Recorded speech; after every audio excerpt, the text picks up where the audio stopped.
चलिए आज की जो क्लास करने वाले हैं उसमें हम संविधान संशोधन बेसिकली संविधान के बारे में चीज़ें हम डिस्कस कर चुके हैं।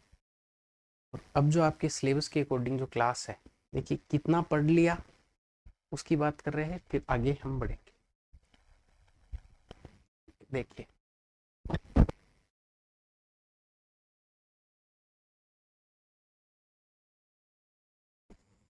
सबसे पहले हम पढ़ चुके हैं संविधान का निर्माण के बाद में मतलब फ्रेमिंग ऑफ इंडियन कॉन्स्टिट्यूशन। फिर पढ़ा है हमने संविधान की विशेषताएं, सीलिएंट फीचर ऑफ इंडियन कॉन्स्टिट्यूशन। फिर हमने पढ़ा शेड्यूल्स ऑफ इंडियन कॉन्स्टिट्यूशन।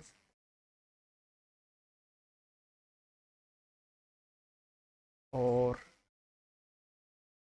एक टॉपिक और है जो बेसिकली संविधान का है, उसका नाम है संविधान संशोधन, अमेंडमेंट इन इंडियन कॉन्स्टिट्यूशन, संविधान संशोधन। देखिए अगर आप लक्ष्मीकांत की बुक खोलेंगे तो वहां पे नंबर 10 पे ये टॉपिक लिखा हुआ है, अध्याय 10वां है। तो फिर हम शुरू में क्यों ले रहे हैं, इसका रीजन है बेसिक से कॉन्स्टिट्यूशन की आपको कई सारी अंडरस्टैंडिंग आ जाए, इसलिए इस टॉपिक को हम संविधान संशोधन को इधर ही पढ़ लेते हैं।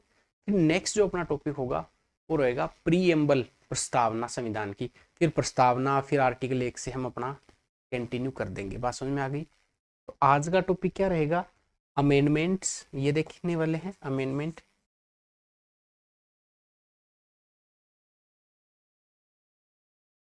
ठीक है, उसके बाद अपने पहले देख ले शेड्यूल्स।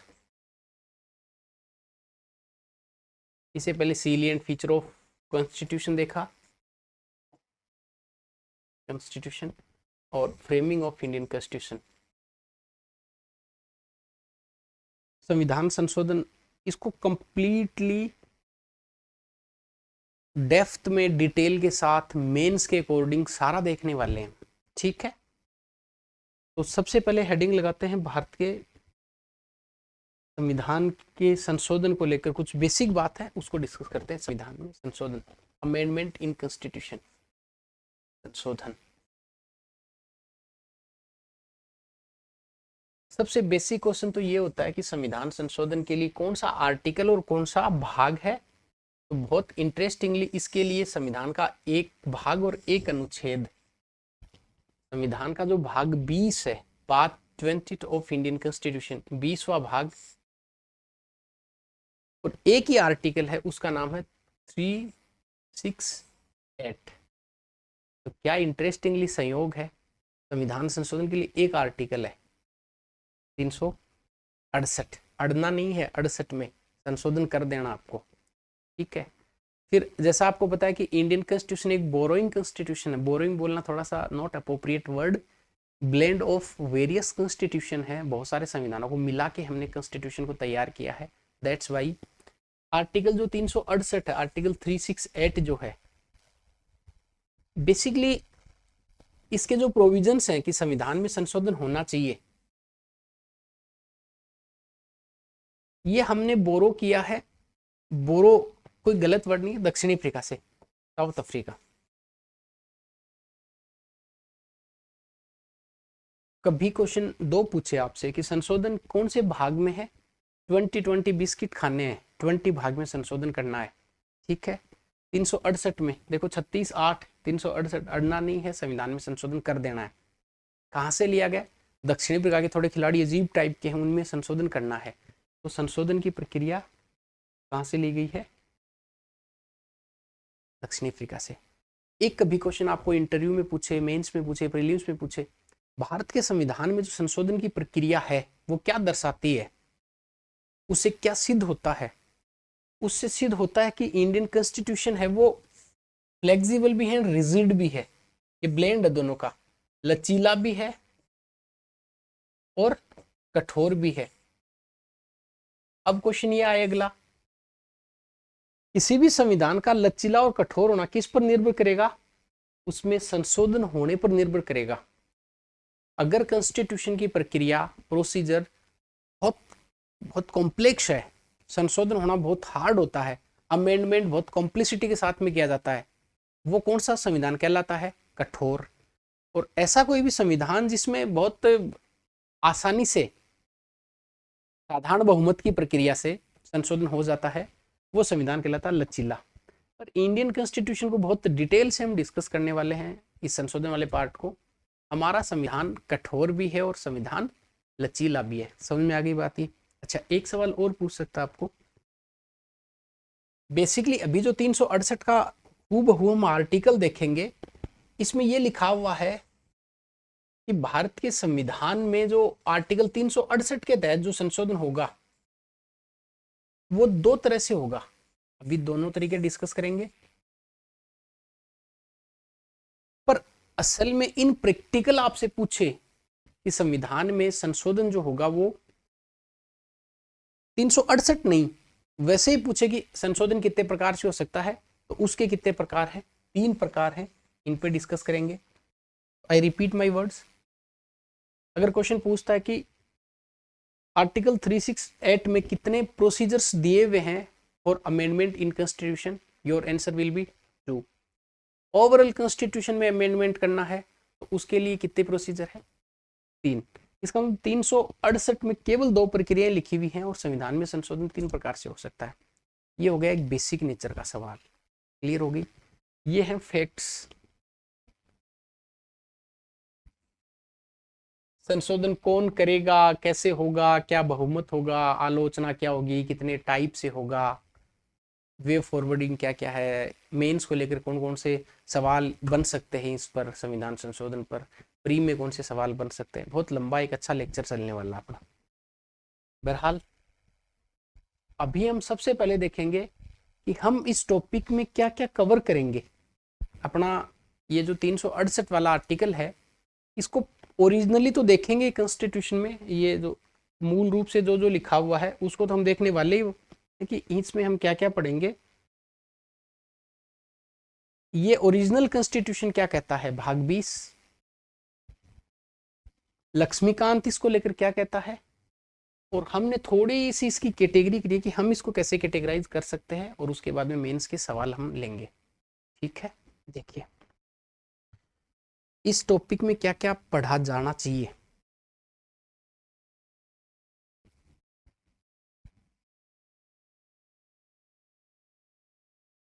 एक पार्ट हमने किया है जिसका नाम क्या है, बेसिक फैक्ट्स हैं, वो हमने पढ़ चुके हैं। सबसे पहले देखना प्रक्रिया, प्रोसीजर, प्रक्रिया।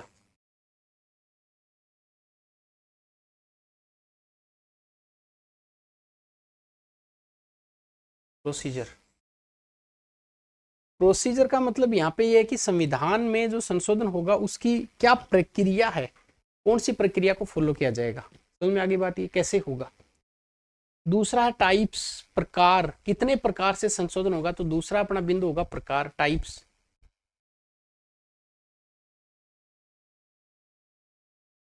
कितने टाइप से संशोधन किया जा सकता है। तीसरा अपना मुद्दा रहेगा वो नेसेसिटी। नेसेसिटी का मतलब यहाँ पे कि संविधान संशोधन जरूरी क्यों है, क्यों संविधान संशोधन का टॉपिक आपके संविधान संशोधन में ही डाला गया, संविधान में ही संविधान संशोधन क्यों ऐड किया गया, क्यों सेपरेटली भाग 20 बनाया गया, क्यों अनुच्छेद 368 रखा गया, कुल मिला के जरूरी क्यों है। तो संविधान संशोधन क्यों जरूरी है, वाई कॉन्स्टिट्यूशन अमेंडमेंट नेसेसरी, क्यों जरूरी है, तो इसकी नेसेसिटी जरूरी क्यों है। अच्छा, आपने संविधान संशोधन की प्रक्रिया देखी, उसके टाइप्स देखे, ये क्यों जरूरी है, क्यों होना चाहिए। फिर आगे देखेंगे हम कि इश्यूज क्या क्या है, मतलब क्या क्या प्रॉब्लम है अपने संविधान संशोधन को लेकर, जो मेंस का क्वेश्चन बनेगा। तो इश्यूज क्या क्या है, मुद्दे।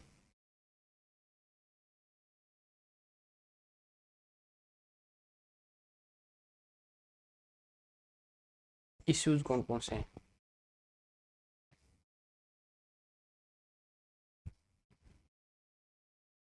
इश्यूज देख लिया, तो क्या अपना जो संविधान है, संविधान की आलोचना नहीं, संविधान संशोधन की क्या क्रिटिसिज्म है कि भाई राज्यों को पावर नहीं दिया गया है, बहुत डिले होता है, ये सारे के सारे मेंस में कभी क्वेश्चन लिखवाए तो इसकी आलोचना, क्रिटिसिज्म।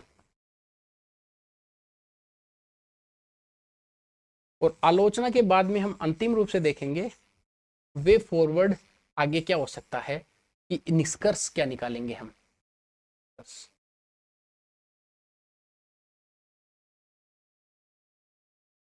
तो मैं ये बोल सकता हूं कि हम संविधान संशोधन पढ़ रहे थे, उसको कितने भागों में बांट के पढ़ेंगे? Procedure, types, necessity, issues, criticism and way forward. समझ में आ गया? इतना अगर आपके पल्ले पड़ा तो फिर आगे बढ़ते हैं हम। समझ में आ गया? अब सबसे पहले चलते हैं ओरिजिनल कॉन्स्टिट्यूशन की तरफ। ये प्रक्रिया देखने वाले हैं, प्रकार, क्यों, सारी सारी चीजें हम वन बाय वन सबसे पहले देखेंगे। इसको लेकर कुछ प्रक्रिया, संविधान संशोधन की प्रोसेस क्या है, प्रक्रिया क्या है, कैसे होगा, हम देखेंगे। ओरिजिनल कॉन्स्टिट्यूशन ये रहा। आजकल आरपीएससी का एक नया ट्रेंड और है। यूपीएससी में वर्ड टू वर्ड आर्टिकल को लेकर क्वेश्चन पूछने की नील संभावना है। 100 क्वेश्चन आते हैं, उसमें से एक क्वेश्चन ऐसा कभी आ सकता है। आरएस में से क्वेश्चन थोड़े से ज्यादा, यूपीपीसीएस में से क्वेश्चन थोड़े ज्यादा पूछते हैं। यहाँ पे लिखा हुआ है संविधान संशोधन, और संविधान संशोधन के एक आर्टिकल है, वो कौन सा है? 368। और 368 में क्या क्या लिखा हुआ है कि इस संविधान में किसी बात के होते हुए भी संसद अपनी संविधायी, देखिए विधायी नहीं, यहाँ पे कंस्टिट्यूएंट पावर का यूज किया गया है, बहुत इंपॉर्टेंट बात है। संसद के पास विधायी शक्तियां हैं, पर यहाँ पे विधायी वर्ड नहीं होके कॉन्स्टिट्यूएंट पावर का यूज किया गया है। तो इस लाइन को हम अंडरलाइन करेंगे। अभी परीक्षा पूछ लेगी संविधान में संशोधन करना संसद की शक्ति है, कार्यपालिका विधायी या संविधायी, तो कौन सा उत्तर होगा उसका? संविधायी। कॉन्स्टिट्यूएंट पावर, जो पावर कॉन्स्टिट्यूएंट असेंबली के पास में था, वो पावर पार्लियामेंट के पास में है संविधान में संशोधन करने के लिए। फिर अगला व्यवहारिक सवाल बन सकता है, संविधान में संशोधन करना संसद का है, शक्ति है, अधिकार है, कर्तव्य है, दायित्व है, पावर है, राइट्स है, ड्यूटी है या रिस्पॉन्सिबिलिटी है? तो पावर लिखा हुआ है का प्रयोग करते हुए इस संविधान के किसी उपबंध का, किसी प्रोविजन का परिवर्तन या निरसन कर सकता है, या तो किसी में चेंज कर सकता है, अल्टर कर सकता है, या अमेंड किया जा सकते हैं। तीनों वर्ड सिमिलरली कभी परीक्षा में पूछे जा सकते हैं। इस संसद अपनी संविधायी शक्ति का प्रयोग करते हुए क्या क्या कर सकते हैं, तो आप याद रखेंगे परिवर्तन और निरसन। किसी आर्टिकल को रिपील कर सकते हैं, उसमें अमेंड कर सकते हैं, उसको अल्टर कर सकते हैं, ये सारी पावर संसद के पास में है। और अगर ऐसा कुछ करते हैं तो अधिकथित प्रक्रिया के अनुसार किया जाएगा। देखो पढ़ने के लिए तो ये मात्र 3 लाइन है, और अगर होलिस्टिकली देखा जाए तो ये संविधान संशोधन का आगे जो कुछ पढ़ने वाले पूरा दर्शन यहाँ पे लिखा हुआ इन 3 लाइन में। सबसे पहले संसद की शक्ति लिखी हुई है, और बहुत इंटरेस्टिंगली कभी सवाल आए, इस लाइन से क्या समझ में आया, प्रक्रिया को मैंने क्यों गोला किया है? इस लाइन से एक बात समझ में आती है कि आर्टिकल 368 में न केवल संसद की शक्ति लिखी हुई है, बल्कि article 368 itself tells about the procedure amendment constitution. संविधान में संशोधन की प्रक्रिया क्या होगी ये भी 368 में लिखा हुआ है, और संसद की शक्ति भी 368 में लिखी हुई है। बात समझ में आ गई क्या? तो आगे जो कुछ पढ़ेंगे हम आर्टिकल 368 में, उसमें पूरा का पूरा दर्शन यहाँ पे निहित किया गया। ये लिखा हुआ पूरा दर्शन देखिए कि इस संविधान में अगर कोई बात के होते हुए भी संसद अपनी संविधायी शक्ति का, अपनी कॉन्स्टिट्यूएंट शक्ति का यूज करते हुए क्या कर सकती है, संविधान के किसी उपबंध का परिवर्धन किया जा सकता है, परिवर्तन कर सकते हैं या निरसन कर सकते हैं। अब यहां से हम कुछ फैक्ट निकालते हैं अपने प्रक्रिया वाले में। सबसे पहले पावर किसके पास में है? संसद करेगी। और संसद की क्या है ये? संसद के पास पावर है, संसद की शक्ति है। और शक्ति कौन सी है ये? संविधायी।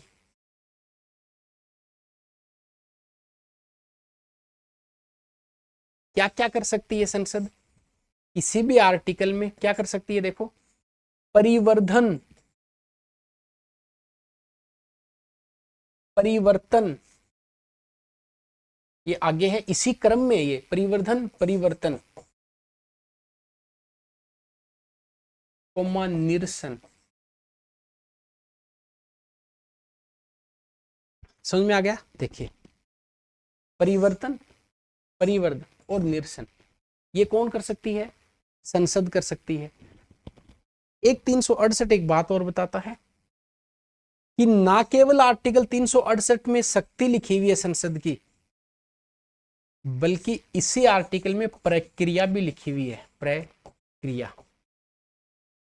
ये बात आपके समझ आई या फिर नहीं आई, बताएं। समझ में आई ये बात? क्या क्या लिखा हुआ है?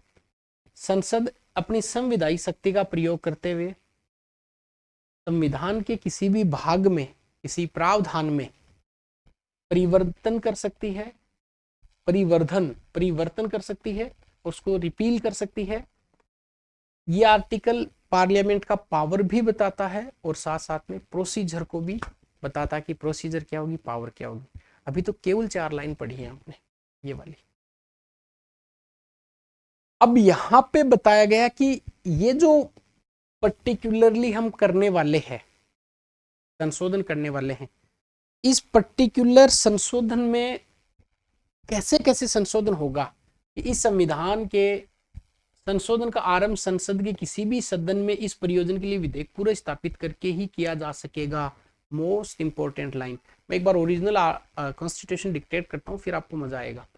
यहां लिखा हुआ कि अगर संविधान संशोधन का कोई भी बिल है, वो पार्लियामेंट के किसी भी हाउस में, लोकसभा या राज्यसभा, किसी में भी बिल को क्या किया जा सकता है? इंट्रोड्यूस किया जा सकता है, बिल रखा जा सकता है। इसका मतलब एक चीज यहां से और समझ में आती है, संविधान संशोधन की जो शक्ति है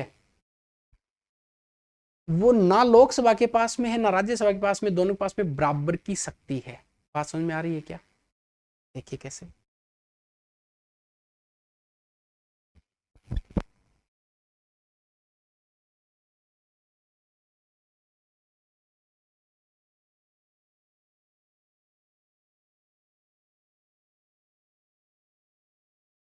अब इसको ध्यान से समझे, देखिए ये क्या कहता है। ये कह रहा है कि संशोधन जो वो होगा कैसे, अगर आपको अमेंडमेंट करना तो कैसे संशोधन किया जाएगा। तो संशोधन के लिए कोई बिल रखा जाएगा। बिल कौन से हाउस में रखा जाएगा? हाउस। तो चाहे आप लोकसभा में रख सकते हैं,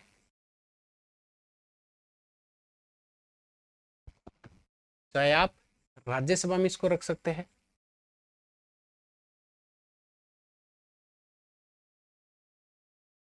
ठीक है। अच्छा, इस लाइन को मैं ऐसा भी कर सकता हूं, अगर आपको ये देखना तो ये देखिए, इसको पढ़े।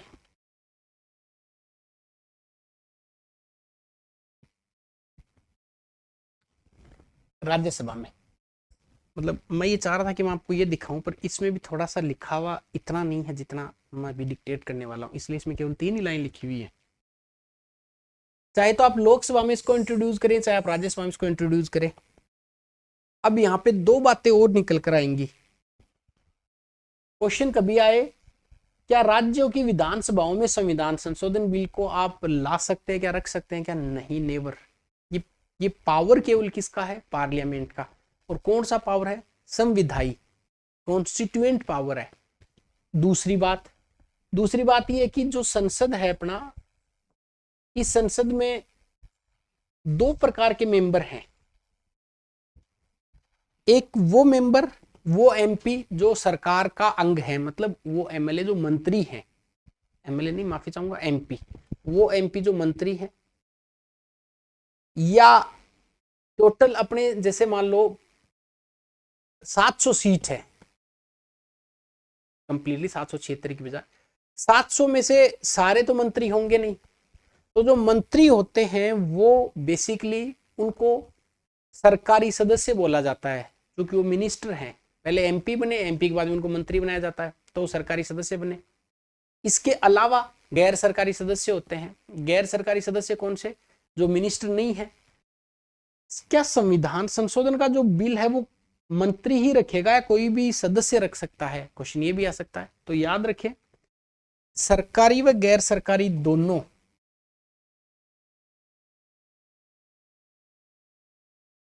सरकारी या गैर सरकारी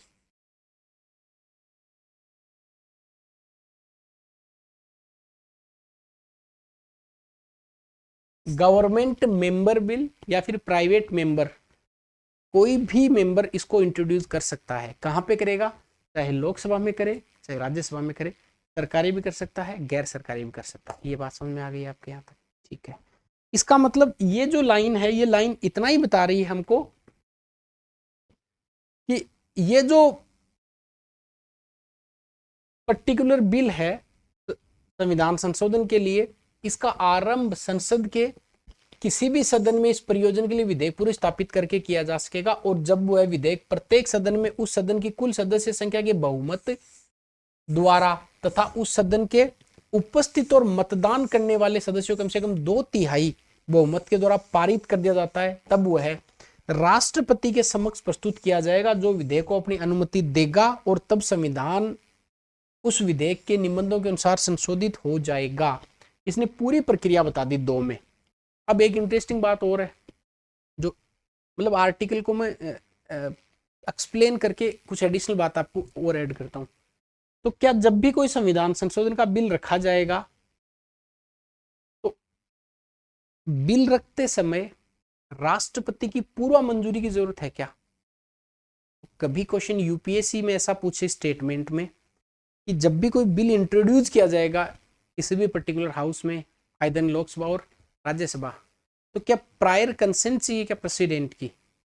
वो कहेगा कि कुछ संविधान संशोधन बिल ऐसे होते हैं जिनको रखने के लिए, इंट्रोड्यूस करने से पहले प्रेसिडेंट की प्रायर परमिशन चाहिएगी, कंसेंट चाहिएगी। क्या ऐसा जरूरी है? नहीं।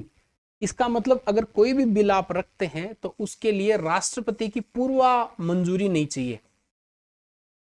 राष्ट्रपति की पूर्व अनुमति लिख देता हूं, पूर्व अनुमति नहीं चाहिए।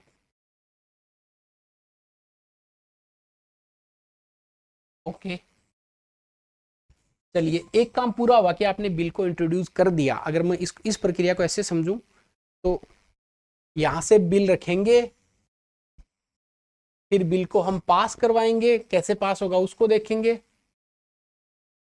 फिर कुछ बिल ऐसे होते हैं जो राज्यों के पास में जाएंगे, तो राज्यों की क्या पोजीशन है, राज्य, और उसके बाद में बिल जाएगा राष्ट्रपति के पास में, तो राष्ट्रपति की इसमें क्या पोजीशन है वो बात करेंगे। और फिर अपना जो संविधान संशोधन का जो बिल है वो पर्टिकुलरली एक्ट बन जाएगा। अभी यहां पढ़ा है केवल हमने कि बिल कौन इंट्रोड्यूस करेगा। मेंबर भी इंट्रोड्यूस कर सकता है, या फिर वो गवर्नमेंट मेंबर भी इंट्रोड्यूस कर सकता है, वो लोकसभा में भी इंट्रोड्यूस कर सकता है, वो राज्यसभा में इंट्रोड्यूस कर सकता है। राष्ट्रपति की प्रायर परमिशन उसके लिए नेसेसरी नहीं है, ये आप याद रखेंगे। Now move to next. Passing का क्या प्रोसेस है, कैसे पास किया जाएगा? पास करने के यहाँ पे 2 प्रकार है।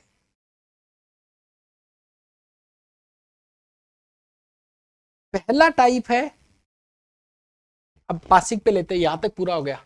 अब पास कैसे करेंगे? पास करने की बात भी यहीं पे लिखी हुई है 2 में, इसके टोटल 4 भाग है 368 के। दूसरे में ये बताया गया कि कैसे कैसे पास किया जाएगा।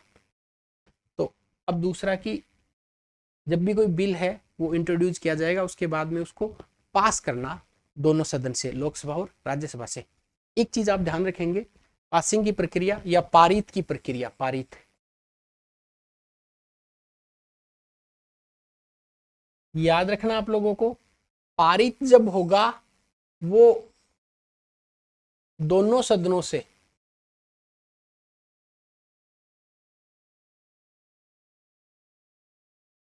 अलग अलग होगा।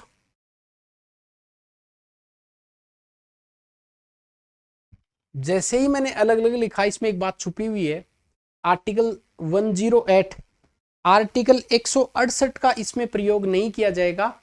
आर्टिकल 168 सॉरी 108 का प्रयोग नहीं किया जाएगा। 108 ज्वाइंट सेशन के लिए होता है। ज्वाइंट सेशन का मतलब संयुक्त अधिवेशन के लिए। तो ये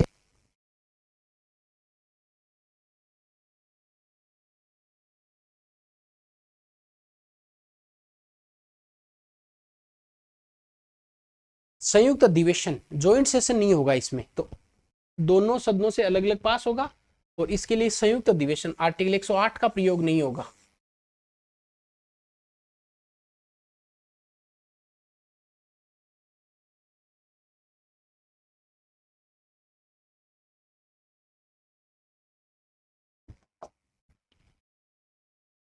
ठीक है, तीसरी मोस्ट इंपॉर्टेंट बात क्या है? तीसरी मोस्ट इंपॉर्टेंट बात यह कि दोनों से आपने अलग अलग पास कर लिया, जॉइंट सेशन नहीं बुलाया, राष्ट्रपति के पास में गया, तो क्या राष्ट्रपति पुनर्विचार के लिए भेज सकते हैं क्या, या राष्ट्रपति अपनी अनुमति को रोक सकते क्या, या राष्ट्रपति को पास करना ही पड़ेगा? तीसरी बात, राष्ट्रपति के पास में ऑप्शन नहीं है। राष्ट्रपति के पास अगर ये बिल जाता है तो राष्ट्रपति इसको ना रोक सकते ना पुनर्विचार के लिए भेज सकते, राष्ट्रपति अपनी मंजूरी देंगे। राष्ट्रपति अपनी मंजूरी देंगे मतलब can't send it back and can't withhold his assent। President को इसके लिए अपनी रेटिफिकेशन मंजूरी सेंड देनी पड़ेगी। आर्टिकल 108 संयुक्त अधिवेशन जॉइंट सेशन नहीं बुलाया जाएगा, सेपरेटली पास होगा। अच्छा, सेपरेटली पास होगा तो इसके भी कुछ पेच है। अगर कोई बिल सेपरेटली पास होता है तो वो दो प्रकार से सेपरेटली पास हो सकता है, या तो वो साधारण विधेयक, अभी इस पर एक अलग से मैं क्लास लूंगा, तीनों प्रकार के विशेष बहुमत पर साधारण विधेयक क्या होता है, साधारणतः कैसे पारित किया जा सकता है, इसको विशेष बहुमत से कैसे पास किया जाएगा, इस पर मतलब साधारण बहुमत और विशेष बहुमत। यहाँ पे लिखा हुआ है कि वो विशेष बहुमत से ही पास करना पड़ेगा, और विशेष बहुमत का मतलब इन्होंने यहाँ क्या बताया है,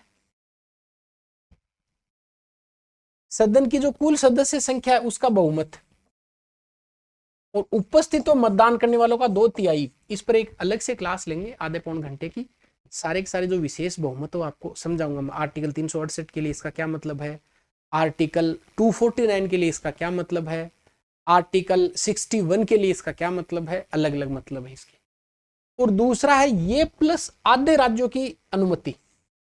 एक तो ये तरीका पास करने का, और दूसरा है संविधान में दो प्रकार से हो सकता है ना संशोधन, तो एक तो ये तरीका जिससे संविधान में क्या किया जा सकता है, संशोधन किया जा सकता है, और दूसरा तरीका क्या है, दूसरा तरीका है ये विशेष बहुमत तो चाहिएगा ही चाहिएगा, ये ऊपर वाला,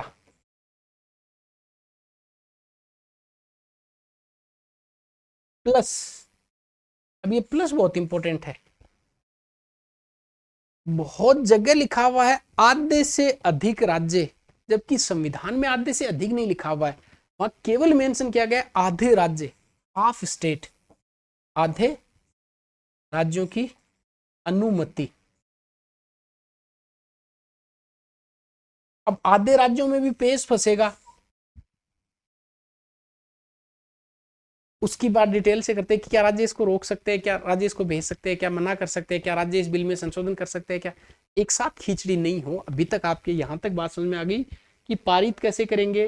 रिपीट करता हूं मैं, देखिए मैंने आपको पहले ही बताया था कि ठीक है आपको बहुत कुछ चीजें आ रही है, पर ये आपके ज्ञान में बहुत सारा इन्हांस करने वाली है क्लासेस, बहुत आपके ज्ञान में मतलब ड्रास्टिकली वृद्धि करेंगी जितना अपने को पता है, पर इनको फिर पचा लेना, डाइजेस्ट कर लेना भी तो आसान नहीं है इन क्लासों को। ज्ञान तो फिर डाइजेस्ट करने में भी दिक्कत आती है, तो थोड़ा डाइजेस्ट कर लेना आप, जैसा जैसा मैं बताऊँ। इतना सारा मैं दूंगा आपको कि जितना मतलब आपने सोचा है कि मुझे इतना पॉलिटी आना चाहिए, उससे कहीं कहीं ज़्यादा आ जाएगा। बस डाइजेस्ट करते रहना इस क्लास को। तो पारित, किसी बिल को पारित करेंगे, पारित की क्या प्रोसेस है, तो पहली लाइन हमने कही कि सर पारित करना है तो लोकसभा से अलग पारित किया जाएगा और राज्यसभा से अलग पारित किया जाएगा। इस लाइन में एक बात छुपी हुई है कि आर्टिकल 108 में संयुक्त अधिवेशन जॉइंट सेशन बुलाया जाता है जब डेड लॉक की सिचुएशन आती है। हम डिटेल से इस पर बात करेंगे। वहां पे लोकसभा को प्रिविलेजेस मिल जाते हैं ओवर द राज्यसभा, वहां लोकसभा ज्यादा ताकतवर हो जाती है 108 बुलाते ही। और हमने पहले ही पढ़ रखा है कि दोनों को शक्तियां बराबर हैं, तो फिर इस पर संयुक्त अधिवेशन नहीं बुलाया जाएगा क्योंकि ऊपर लिखा हुआ है। फिर बिल राष्ट्रपति के पास में जाएगा, राष्ट्रपति को कोई खास पावर इसके लिए दिया नहीं है, सर आपके पास में बिल आए तो आपको मंजूरी देनी पड़ेगी, ठीक है। दोनों सदनों से अलग अलग पारित करने का क्या मतलब है? उसका मतलब है विशेष बहुमत।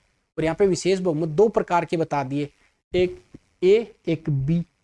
ए वाले में कहा विशेष बहुमत का मतलब है कि सदन के जितने कुल सदस्य उनका तो बहुमत, और उपस्थित और मतदान करने वाले उनका 2/3। एक तो ये। और कुछ संविधान के ऐसे प्रावधान हैं, अभी बात करेंगे, जिनको अगर संशोधन करना है या जिनमें बदलाव करना है तो फिर संसद से अकेली से काम नहीं चलेगा, फिर कम से कम आधे राज्यों के पास में वो बिल जाएगा, वो उसको रेटिफाई करेंगे, उसके बाद में संशोधन होगा। जैसे राष्ट्रपति के चुनाव की प्रक्रिया में मान लो संशोधन करना है, राष्ट्रपति के चुनाव की प्रक्रिया में आपको बदलाव करना, तो इससे राज्य भी तो प्रभावित हो रहे हैं, तो फिर ऐसा बिल राज्यों की विधानसभा के पास में जाएगा।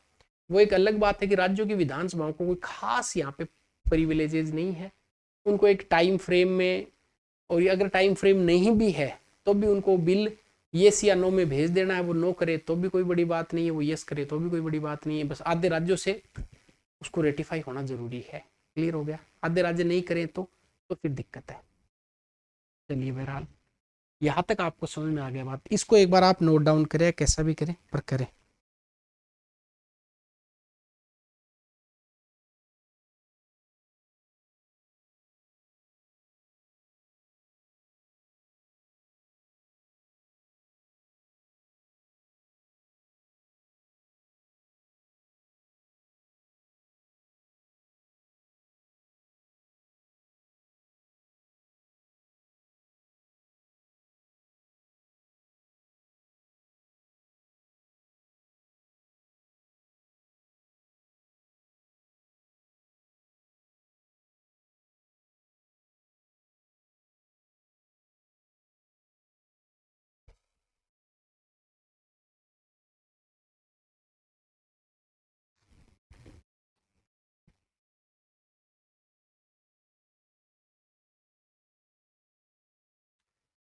अब देखिए थोड़ा सा आगे बढ़ते हैं, यहाँ तक समझ में आ गई बात।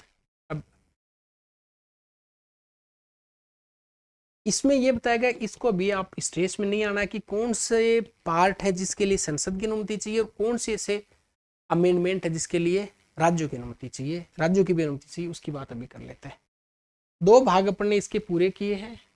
अब तीसरे में लिखा कि अनुच्छेद 13 की कोई बात इस अनुच्छेद के अधीन किए गए कि संशोधन को लागू नहीं होगी। अभी बात करते हैं, जब मूल अधिकार पढ़ेंगे तो इसकी और डिटेल से चर्चा करेंगे कि संविधान संशोधन की जो विधि है वो विधि की परिभाषा में आती है नहीं आती है। इसके लिए अलग से स्टोरी है आर्टिकल 13 की, उस पर बात करने वाले हैं। और इसको छोड़ दें आप एक बार, क्योंकि इसको लेकर विवाद है कि कौन सा भाग 368 में जोड़ा गया, कौन सा हटाया गया। अभी इतनी बात आपकी समझ में आई होगी। क्या क्या समझ में आई, पूरी की पूरी बात एक बार रिपीट करता हूं, फिर आगे बढ़ेंगे हम। पहली बात मैंने ये बताई कि संविधान में संशोधन के लिए भाग 20 है और एक आर्टिकल है 368। 368 में संशोधन की प्रक्रिया भी बताई गई है और संसद की शक्ति भी बताई गई है। संसद की कौन सी शक्ति है?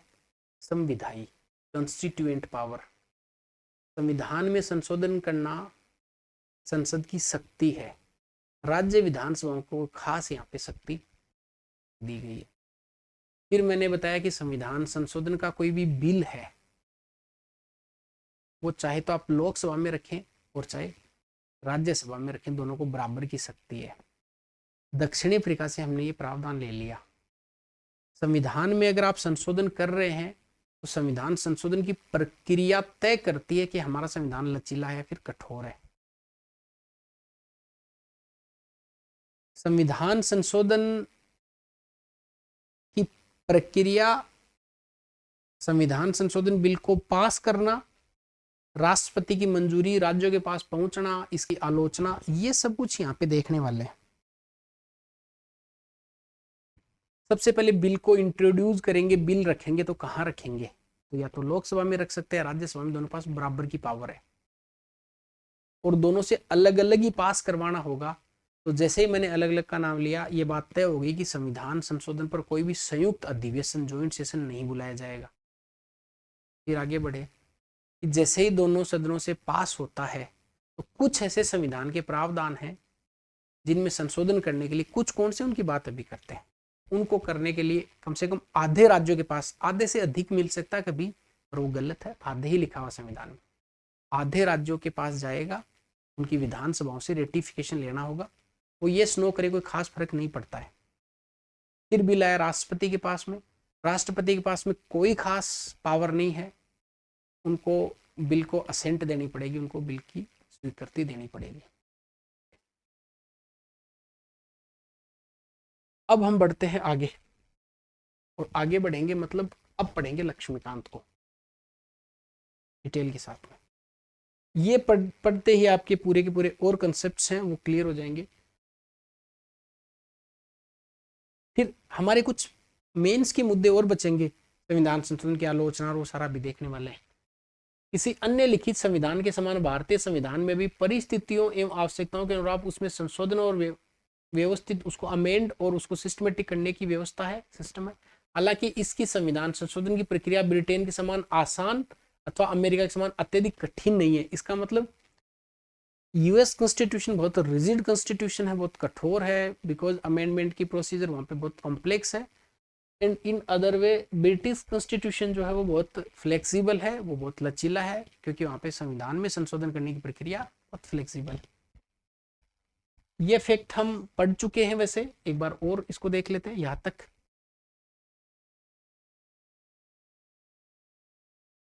कॉन्स्टिट्यूशन के पार्ट 20 के आर्टिकल 368 में पार्लियामेंट को ये पावर दिया गया है कि वो संविधान में संशोधन कर सकती है, मतलब पार्लियामेंट के पास पावर है।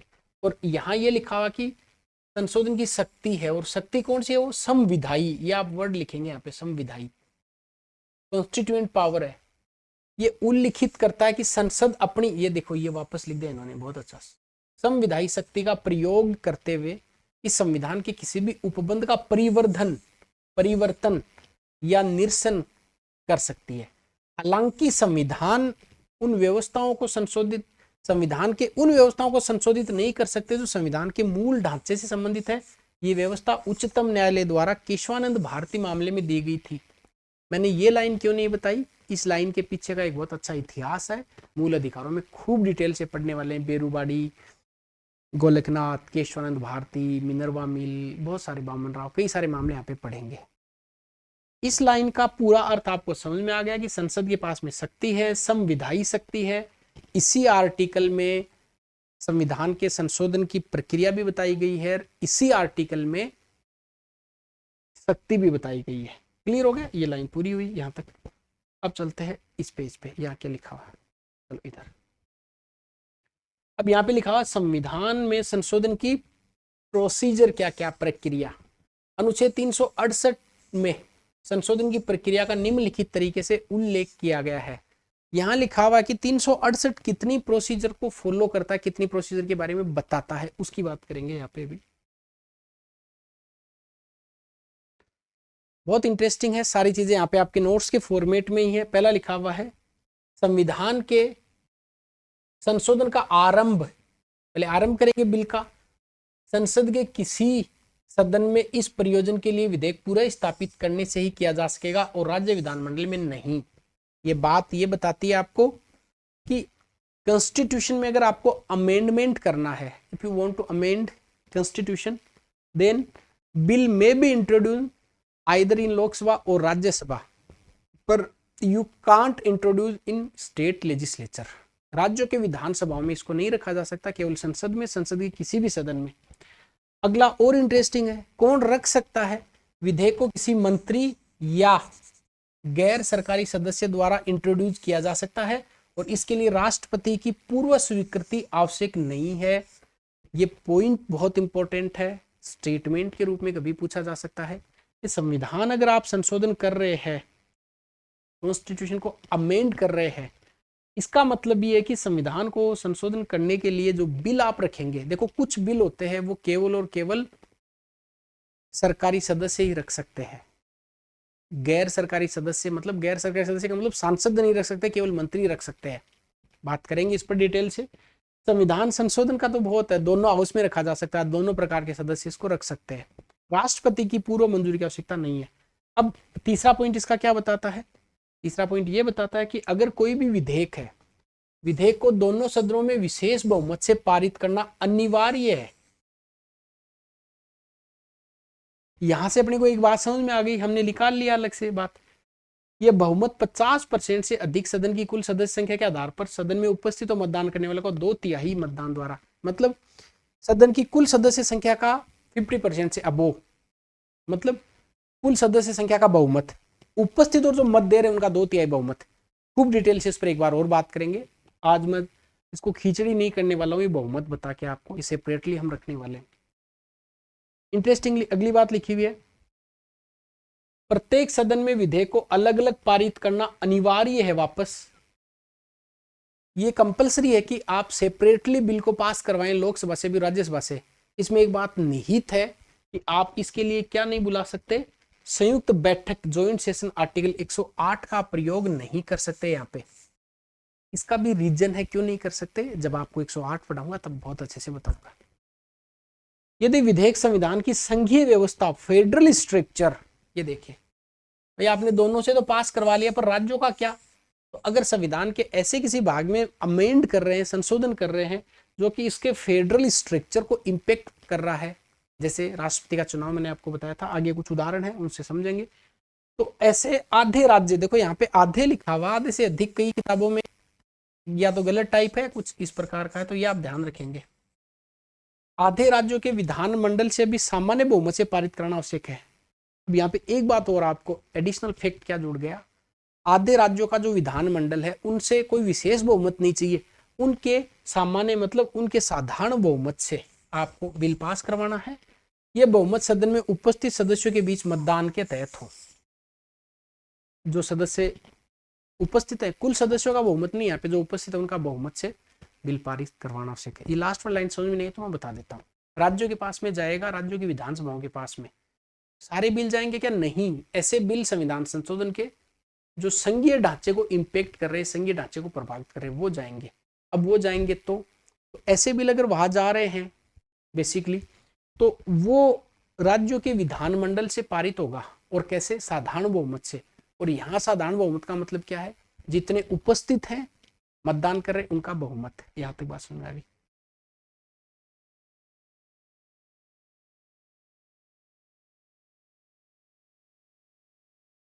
अब आपने राज्यों से मंगवा लिया, तो संसद के दोनों सदनों से पारित होने एवं राज्य विधानमंडलों की संस्तुति लिखा हुआ, मतलब रिकमेंडेशन, वहां से एक रिकमेंडेशन मिल जाती है तो फिर राष्ट्रपति के पास सहमति के लिए भेजा जाएगा। अब राष्ट्रपति जी के पास चला गया बिल, अब राष्ट्रपति जी क्या करेंगे? राष्ट्रपति विधेयक को सहमति देंगे, ये देखो ये लिखा हुआ। वे न तो विधेयक को अपने पास रख सकते हैं, ना वीटो पावर है, और ना संसद को पुनर्विचार के लिए भेज सकते हैं। इसका मतलब ये देखो, इसमें एक और है ये बात, ये राष्ट्रपति से ये शक्ति कब छीन ली गई? 1 मिनट आप वेट करेंगे, 2 में देखते हैं। देखिए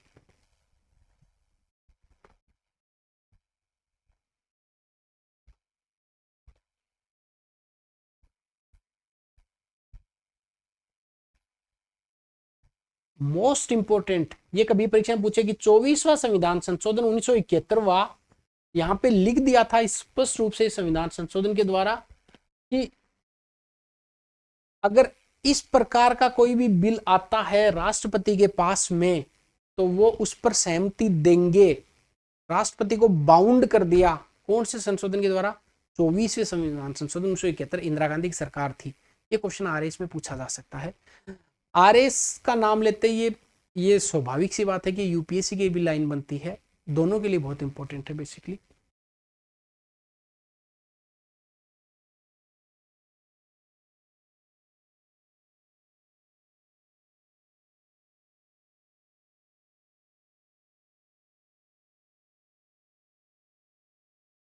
ये देखो यहां आप लिखेंगे राष्ट्रपति विधेयक को सहमति देंगे, वे न तो विधेयक को अपने पास रख सकते हैं और न ही संसद के पास पुनर्विचार के लिए भेज सकते हैं। यहाँ पे 2 लिखा हुआ, 2 का मतलब यहाँ पे ये है 24वां संविधान संशोधन 1971 के द्वारा राष्ट्रपति को बाध्य बना दिया कि आप रोकेंगे नहीं आपके पास आपको ये सहमति देनी पड़ेगी, ये अनिवार्य कर दिया, याद रखेंगे इस बात को। क्लियर हो गया।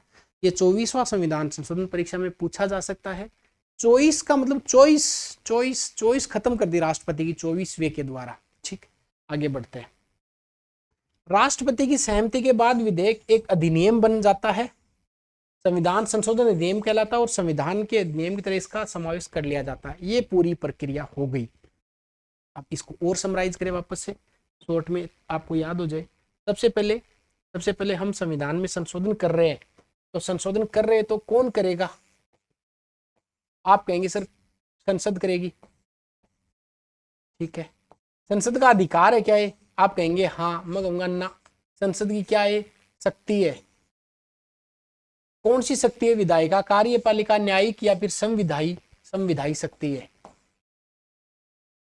हो गया। चलो, संसद की विचार आया और संसद ने अपनी इस और क्या क्या कर सकती है? क्या केवल संशोधन कर सकती है क्या? ना, यहाँ पे लिखा हुआ है परिवर्तन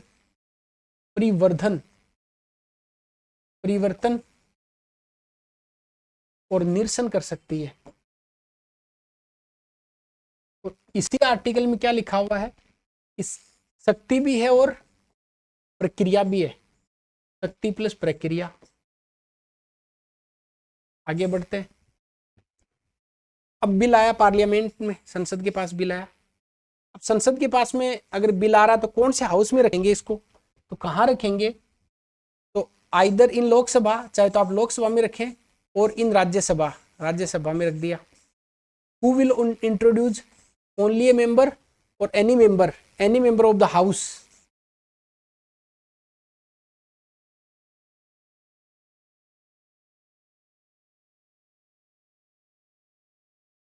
any member meet, it may be government member और नॉन गवर्नमेंट मेंबर, सरकारी और गैर सरकारी।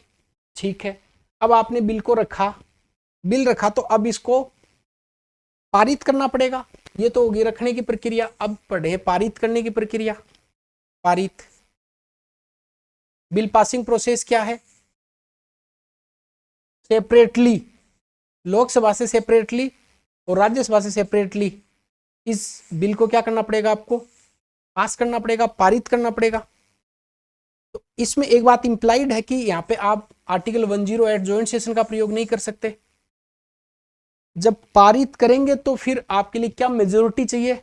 स्पेशल मेजोरिटी चाहिए, विशेष बहुमत, स्पेशल मेजोरिटी। और यहाँ पे स्पेशल मेजोरिटी का मतलब क्या है? विशेष बहुमत का यहाँ पे मतलब ये है कि जो हाउस है इसके टोटल मेंबर है, इनकी मेजोरिटी, और प्रेजेंट एंड वोटिंग का 2/3, सदन का बहुमत, और उपस्थित तो मतदान करने वालों का 2/3। ये तो हो गया हाउस से पास करना। अब कुछ ऐसे बिल्स होते हैं जो कि फेडरल स्ट्रक्चर को इंपैक्ट करते हैं, संघीय ढांचे को प्रभावित करते हैं, देन वो हाफ स्टेट के पास जाएंगे।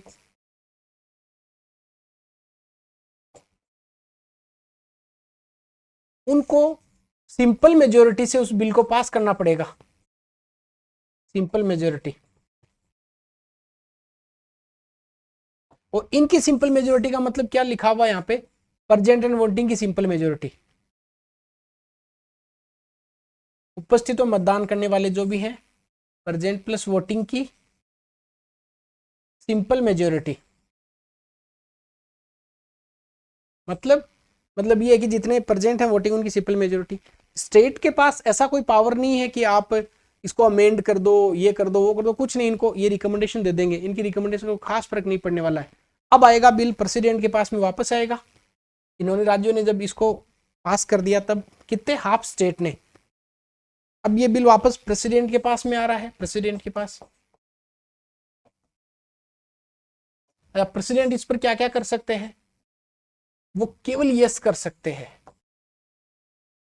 क्या ओरिजिनल कॉन्स्टिट्यूशन में ही था क्या प्रावधान? No, bye 24th constitution amendment 1971 राष्ट्रपति को बाउंड कर दिया कि आप इस पर असेंट देंगे इस बिल पर, और जैसे असेंट मिलती है ये अपना जो बिल है वो एक्ट बन जाता है। क्लियर हो गया? चलिए, इसका मतलब हमने ये सारा का सारा प्रोसीजर देख लिया है। अब बढ़ते हैं, मूव करते आगे।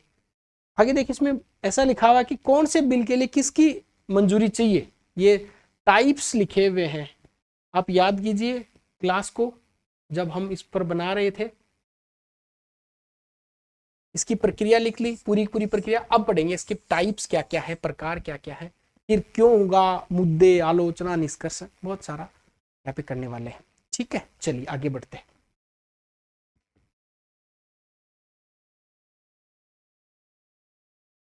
अब पढ़ेंगे प्रकार, टाइप्स।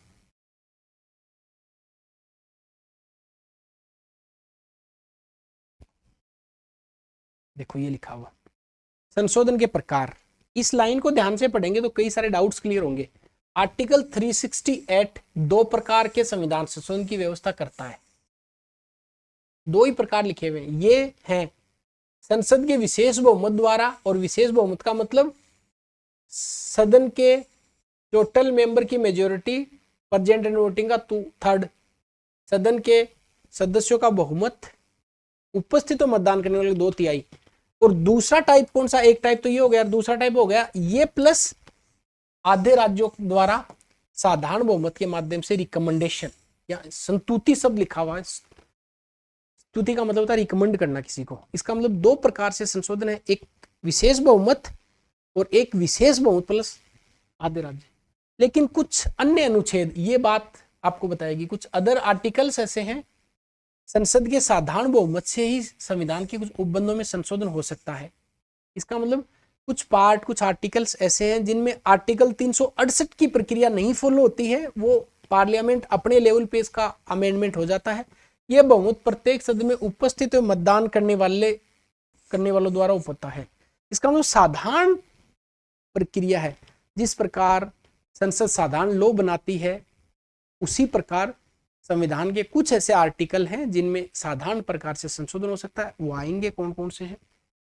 उल्लेखनीय है कि संशोधन अनुच्छेद 368 के उद्देश्यों के तहत नहीं होते हैं, मतलब केवल दो ही ऐसे संशोधन है जो 368 में लिखे हुए हैं। अब आगे बढ़ते हैं, अब कौन कौन से हैं, इसका मतलब ओवरऑल कितने हो गए, 3 हो गए ना। एक तो साधारण बहुमत से, एक संसद के विशेष बहुमत से, और थर्ड है संसद के विशेष बहुमत द्वारा आधे राज्यों के विधानमंडलों के रिकमेंडेशन के द्वारा। क्लियर हो गया। 368 में पूछे तो 2 प्रकार, ओवरऑल पूछे 3 प्रकार। तीसरे में जो पहला प्रकार है मतलब साधारण वाला, वो पार्लियामेंट जो सिंपल जो प्रोसीजर होता है, ऑर्डिनरी जो प्रोसीजर होता है पार्लियामेंट का, उसको फॉलो करके फिर अमेंड करती है।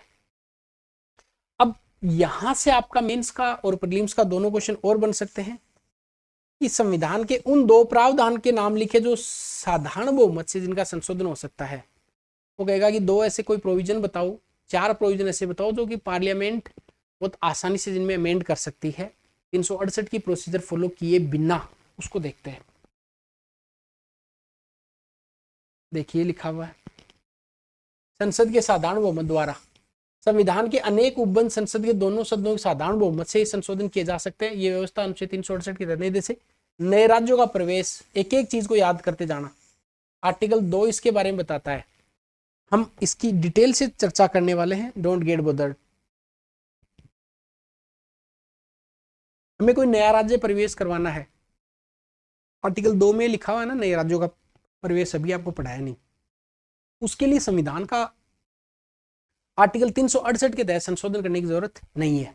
दूसरा, नए राज्यों का निर्माण और उसके क्षेत्र सीमा या संबंधित राज्यों के नाम परिवर्तन, आर्टिकल 3 ये बात बताता है कि अगर कोई नया स्टेट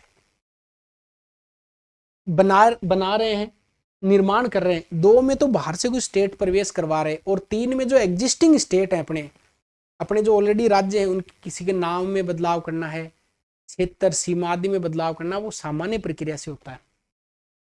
राज्य विधान परिषद का निर्माण और उसकी समाप्ति, ये सारे आर्टिकल हम डिटेल से पढ़ने वाले हैं।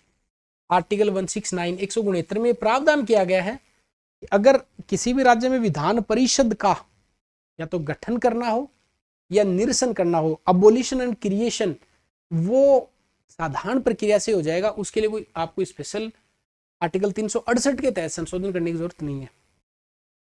अगली बात, दूसरी अनुसूची अभी याद है आपको, किससे संबंधित है, आप बता देंगे। राष्ट्रपति, राज्यपाल, लोकसभा अध्यक्ष, न्यायाधीश आदि के लिए परिलब्धियां, भल्ले लिखा भत्ते और विशेषाधिकार आदि। संसद में गण पूर्ति आर्टिकल हम 100 की भी चर्चा करेंगे, उसके लिए कोई आपको विशेष प्रक्रिया फॉलो करनी है। संसद सदस्यों के वेतन भत्ते, तो वेतन भत्ते इधर 2 के तहत इधर सामान्य वेतन भत्ते बदलाव करना, तो कोई संविधान संशोधन नहीं करना पड़ेगा।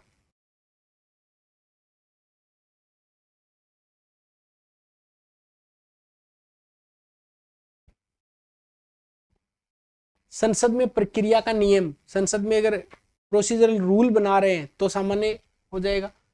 संसद इसके सदस्यों और इसकी समितियों का विशेषाधिकार, प्रिविलेजेस को लेकर, संसद में अंग्रेजी भाषा के प्रयोग को लेकर कुछ करना है। कुल मिला के अगर पार्लियामेंट के अंदर की कोई चीज में अमेंड करना है तो वो संविधान संशोधन करने की आपको कोई खास जरूरत नहीं। 368 के तहत उच्चतम न्यायालय में अवर न्यायाधीशों की संख्या, उच्चतम न्यायालय में अवर न्यायाधीशों की संख्या, उच्चतम न्यायालय के न्यायाधिकार क्षेत्र को ज्यादा महत्व प्रदान करना, ये ऐसा काम पार्लियामेंट कर सकती है, ये भी हम डिटेल से पढ़ने वाले। राजभाषा का प्रयोग और डिटेल से हम आगे पढ़ने वाले। नागरिकता की प्राप्ति और समाप्ति, 1955 का एक्ट देखेंगे नागरिकता वाला। संसदीय राज्य विधानमंडल के निर्वाचन कैसे होगा, प्रक्रिया कुछ खास करने की जरूरत नहीं है। निर्वाचन क्षेत्रों का पुनर्निर्धारण, डिलिमिटेशन कमीशन बनाया जाता है, उसके लिए कोई आपको संशोधन करने की जरूरत नहीं है। केंद्र शासित प्रदेश, यूनियन टेरिटरीज हैं, इसके लिए आपको कोई 368 को फॉलो करने की जरूरत नहीं है। 5th शेड्यूल है, बहुत डिटेल से हमने बात करी है।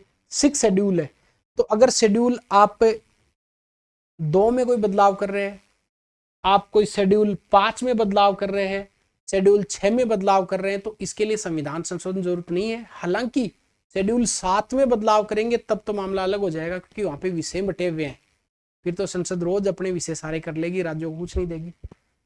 कुछ 18 पॉइंट यहाँ पे मेंशन किए हुए हैं। याद करने का तरीका है भाई, वर्ड टू वर्ड तो याद करने की इनको जरूरत है नहीं, क्योंकि प्रीलिम्स में ऐसा कभी नहीं पूछेगा, पर मोटा मोटी एक दिमाग में तस्वीर हम बना लेते हैं कि देखिए, एक बात हुई संसद की, एक बात हुई राज्यों की, एक बात हुई नागरिकता की, एक बात हुई सुप्रीम कोर्ट की, हाई कोर्ट की, एक बात हुई अनुसूचियों की।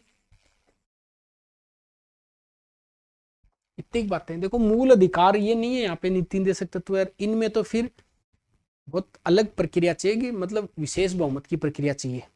अब देखो कौन सी ऐसी शेड्यूल है जिनमें अगर आपको संशोधन करना है तो संविधान संशोधन नहीं माना जाएगा। तो शेड्यूल यहाँ पे 2 आ गई, शेड्यूल इधर 5 आ गई, शेड्यूल इधर 6 आ गई। सुप्रीम कोर्ट की अगर अधिकारिता बढ़ानी है, अवर न्यायाधीशों की संख्या तय करनी है, तो संविधान संशोधन की जरूरत नहीं है। नागरिकता को लेकर कोई लॉ बनाना तो जरूरत नहीं है। नए राज्यों का प्रवेश करवाना है या एग्जिस्टिंग जो स्टेट है उनकी बाउंड्रीज टेरिटरीज में बदलाव करना है तो जरूरत नहीं है। राज्यों में अगर विधान परिषद का गठन करना है तो आपको संविधान संशोधन की जरूरत नहीं है। संसद में या तो इनके वेतन भत्ते तय करने हैं, या इनके विशेषाधिकार तय करने हैं, या कोई राजभाषा का प्रयोग करना है, अंग्रेजी भाषा का प्रयोग करना है, संसद की नियम कार्यवाही प्रक्रिया करनी है, वो आप साधारण बहुमत से कर सकते हैं। इसके लिए आपको विशेष बहुमत की जरूरत नहीं है। चलिए अगला, निर्वाचन की बात आएगी तो भी जरूरत नहीं है, केंद्र शासित प्रदेश की बात नहीं है, तो यहाँ पे आप इसको ऐसे याद कर लो, राज्यों के साथ में केंद्र शासित प्रदेश भी लिख लो, इनके लिए भी जरूरत नहीं है। ये देखिए, संसद के विशेष बहुमत द्वारा स्पेशल मेजोरिटी से कौन से प्रावधान बदलने हैं, याद कीजिए। 5 पॉइंट तो रटे होने चाहिए मेंस के लिए। वो ऐसा पूछे आपको कि संविधान के उन संशोधनों को बताइए जो 368 की प्रक्रिया के अलावा संशोधन हो सकता है, तो फिर फटाफट फटाफट फटाफट आप कुछ 5 पॉइंट याद रखेंगे। अब बात करते हैं संसद के विशेष बहुमत द्वारा स्पेशल मेजोरिटी के द्वारा कौन कौन से प्रावधान है जिनमें बदलाव कर सकते हैं। पहली बात है, संविधान के ज्यादातर उपबंधों का संशोधन इसी प्रक्रिया से हो सकता है, अर्थात प्रत्येक सदन के कुल सदस्यों का बहुमत अर्थात 38% से अधिक, ठीक है, और प्रत्येक सदन के उपस्थित और मतदान करने वाले सदस्यों का 2/3 बहुमत। इसके बाद आप संशोधन कर सकते हैं, जैसे इसको आप भले ही इसको रख लें, ये याद कर लें। 2 इसमें मुख्य प्रावधान है, एक है मूल अधिकार वाला राज्य के नीति निर्देशक तत्व है, और वे सभी उपबंध जो पहले और तीसरे में नहीं होंगे वो सारे फिर दूसरे के तहत करेंगे। मान लो क्वेश्चन ऐसा पूछे आपको, भारत के संविधान का जो अधिकतम जो संशोधन है, अधिकतर जो आर्टिकल है अमेंड करना है, मैक्सिमम पार्ट कॉन्स्टिट्यूशन का अमेंड करना है, तो फिर कौन सी प्रक्रिया फॉलो होती है? तो आप कहना कि स्पेशल मेजोरिटी की प्रोसीजर को फॉलो करके काम किया जा सकता है। कौन कौन से हैं? दो तो लिखे हुए हैं। पहला, मूल अधिकार, अगर आप फंडामेंटल राइट्स में कुछ अमेंड करना चाहते हैं, then you have to follow the procedure of special majority and other provision is the directive principle of state policy. इनमें अगर आपको अमेंड करना है, then you have to follow the procedure of special majority. और ऐसे part जो other than provision first, provision third में नहीं आते हैं, वो सारे के सारे टू में आएंगे। ऐसे संशोधन जो या तो पहली प्रक्रिया के तहत या तीसरी से नहीं हो रहे, वो सारे दूसरी में आ जाएंगे। अब लास्ट कौन सी है? लास्ट है कि संसद के विशेष बहुमत व राज्यों की स्वीकृति द्वारा। इसका अगर करेक्ट समझाऊं तो मैं ये है कि अगर ऐसे प्रोविजंस, ऐसे पार्ट संविधान के जो कि फेडरल स्ट्रक्चर को प्रभावित करते हैं, इन सिंपल वर्ड, जो राज्यों को प्रभावित करते हैं, राज्यों को भी प्रभावित करते हैं, वहां पे राज्यों की स्वीकृति चाहिए। जैसे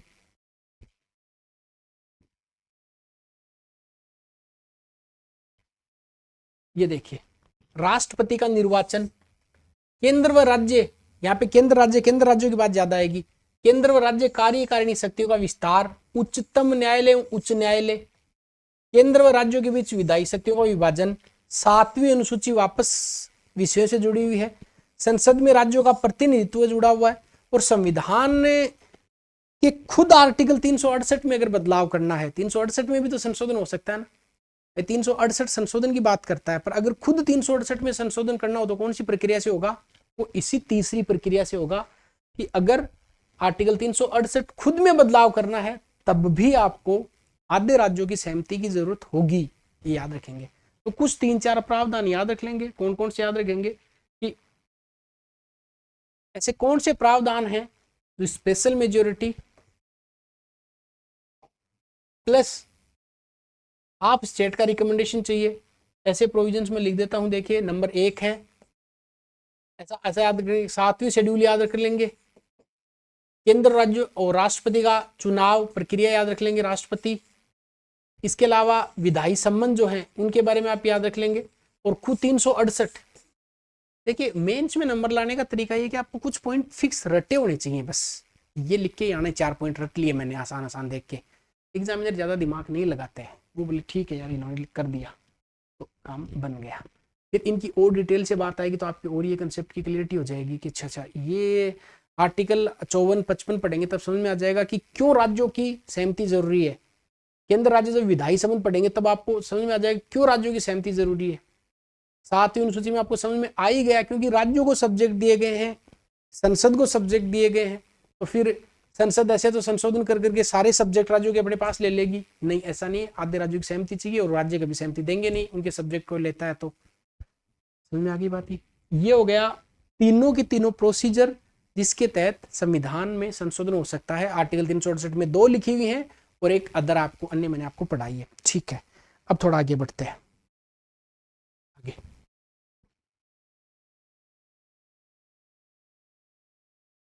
अब उस स्लाइड को आप याद करें, यहां तक हम पहुंचे हैं, यहां तक ये हमने पढ़ा प्रोसीजर, टाइप्स पढ़े, क्यों होता है अमेंडमेंट, मुद्दे, आलोचना, निष्कर्ष।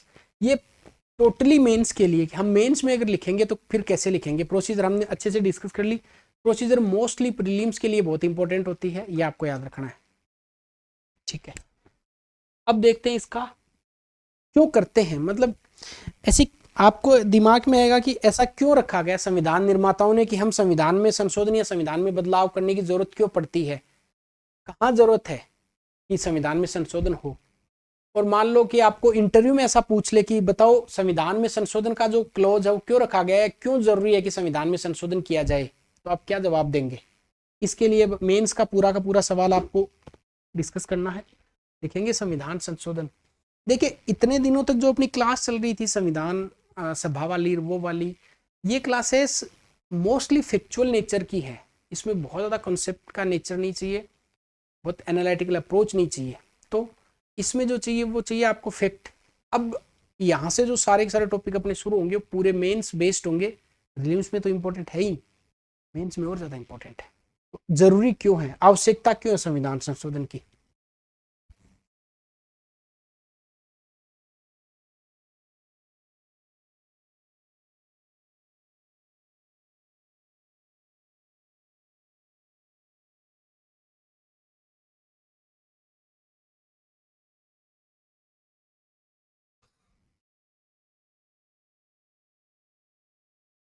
मतलब आपसे कोई ये पूछे कि बताओ 100 शब्दों में बताओ संविधान संशोधन क्यों जरूरी है, क्यों चाहिए संविधान संशोधन?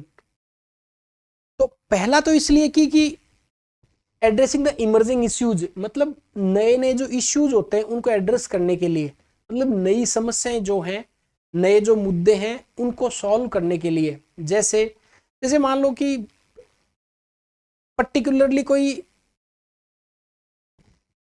आर्टिकल 23 24 कॉन्स्टिट्यूशन का है, शोषण के विरुद्ध अधिकार है मान लो, और ऐसे कोई नए इश्यूज इमर्ज हो गए जो कि बाल शोषण आदि की बात करते हैं, तो ऐसा हो सकता है कि आर्टिकल 23 24 में पार्लियामेंट कोई अमेंडमेंट करे क्योंकि नया इश्यू उभर कर आया है। तो उस नई प्रॉब्लम को फेस करने के लिए जो नए इश्यूज आते हैं, नए मुद्दे आते हैं, ऐसे मुद्दों को रिजोल्व करने के लिए संविधान संशोधन की जरूरत है। तो नए मुद्दों को या नए विषयों को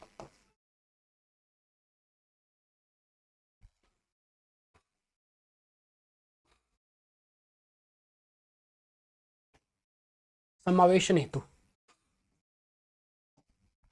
ठीक है। दूसरा दूसरा मोस्ट इंपॉर्टेंट है ensure social justice. Social justice का मतलब होता है सामाजिक न्याय। सामाजिक न्याय को प्रमोट करने के लिए, सोशल जस्टिस को इंश्योर करने के लिए आपको संविधान संशोधन की जरूरत है।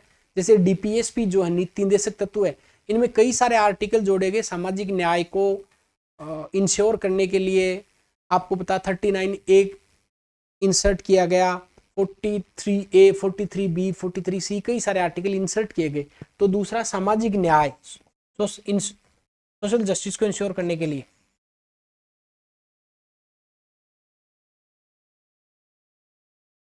न्याय को सुनिश्चित, इंश्योर करने के लिए।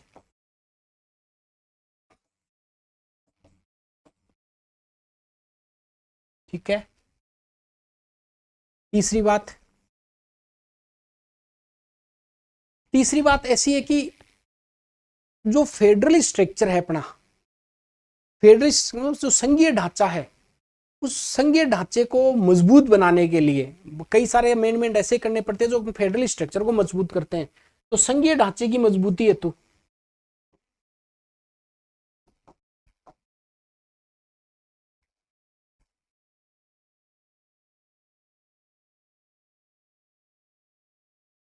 ठीक है।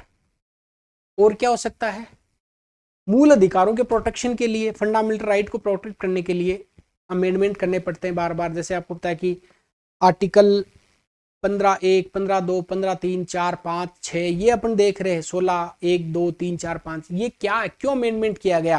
क्योंकि फंडामेंटल राइट है, इनके प्रोटेक्शन के लिए, सोशल जस्टिस को इंश्योर करने के लिए, फेडरल स्ट्रक्चर को स्ट्रेंथन करने के लिए, और इमर्जिंग इश्यूज हैं उनको एड्रेस करने के लिए अमेंडमेंट करने पड़ते हैं। तो अगला है मूल अधिकारों के लिए, मूल अधिकारों के संरक्षण हेतु।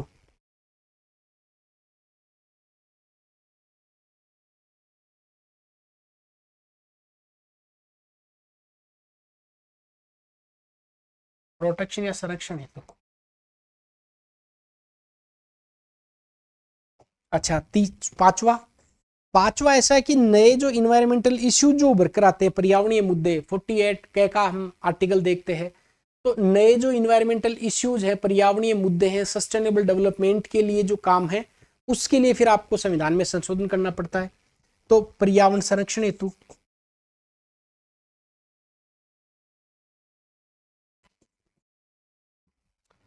जब भी कभी इंटरव्यू में आपसे पूछे तो फिर आप इस मॉडर्नाइज द गवर्नमेंट, गवर्नमेंट को मॉडर्नाइज करने के लिए आपको सरकार को आधुनिक बनाने के लिए कई सारे आपको नए मैकेनिज्म जोड़ने पड़ते हैं।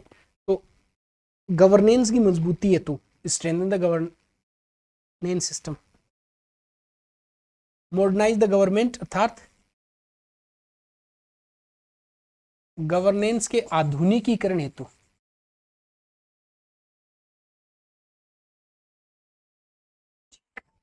अगर आपसे पूछता तो फिर आप अब कंफर्टेबली है कि इसका जवाब दे देंगे कि भाई फंडामेंटल जो राइट्स हैं वो सॉरी जो संविधान का संशोधन है वो इनके अश्योरेंस के लिए जरूरी है। क्लियर हो गया? अब बढ़ते आगे।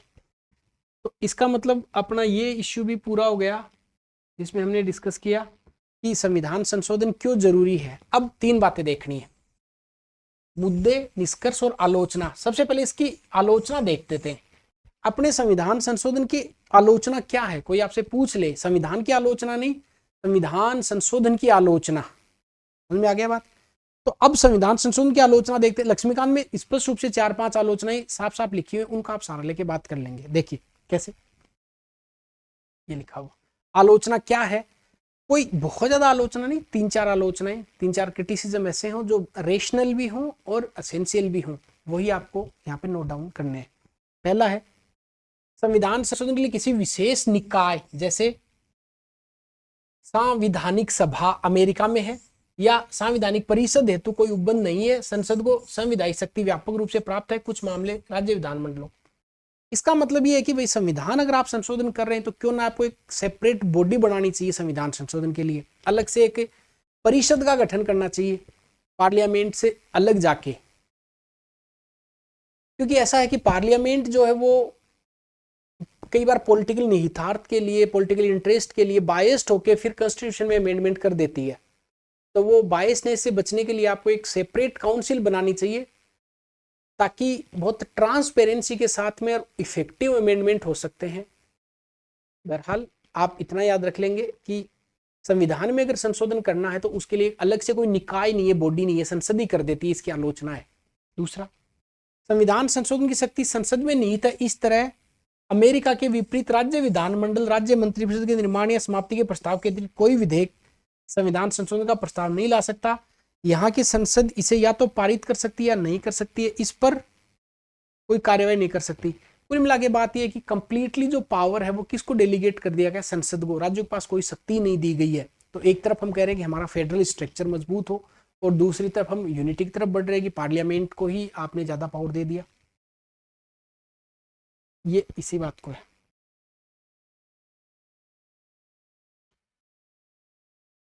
अगला है संविधान ने राज्य विधानमंडलों द्वारा संशोधन संबंधी मंजूरी या उसके विरोध को प्रस्तुत करने की समय सीमा निर्धारित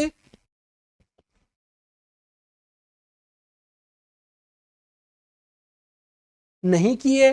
वह इस मुद्दे पर मौन है कि अपनी संस्तुति के बाद क्या राज्य से वापस ले सकता है। कुल मिला के स्टेट को स्पेसिफिक टाइम लिमिट नहीं दिया गया कि आप एक टाइम लिमिट में ही आप हमें स्वीकृति देंगे। अब वो कई बार बहुत ज्यादा डिले कर देते और कर देते। किसी संविधान संशोधन अधिनियम के संदर्भ में गतिरोध हो जाता है तो संसद के दोनों सदनों के बीच कोई ज्वाइंट सेशन का प्रावधान नहीं है, तो फिर कई बार डेडलॉक आ जाता है, तो बिल पास ही नहीं हो पाता, हो ऐसा ही पड़ा रहता है। संशोधन की प्रक्रिया विधानमंडल की प्रक्रिया के समान है, केवल विशेष बहुमत वाले मामले के अतिरिक्त संविधान संशोधन विधेयक को संसद की उसी तरह पारित किया जाता है साधारण विधेयक से। 18 प्रकार के प्रोविजन देखें जो पार्लियामेंट केवल उस प्रक्रिया का फॉलो करती है, जैसे कि किसी सांसद के द्वारा कोई बिल पारित किया जाए, इंट्रोड्यूस किया जाए, उसको पारित करने के लिए जो प्रक्रिया है सेम प्रक्रिया। बहुत इंपॉर्टेंट है कि जो बहुत सारे लूप होल हैं इसमें, कई कमियां हैं संशोधन में, तो फिर न्यायपालिका को पर्याप्त अवसर मिलता है कि वो इसमें इंटरवीन करती है, हस्तक्षेप करती है। तो इससे जो सेपरेशन ऑफ पावर है, शक्ति पृथक्करण है, वो थोड़ा सा वोलेट होता है। कुल मिला के आपको अगर संविधान संशोधन की आलोचना करनी है, क्रिटिसिज्म, हम आलोचना की तरफ बढ़ते हैं।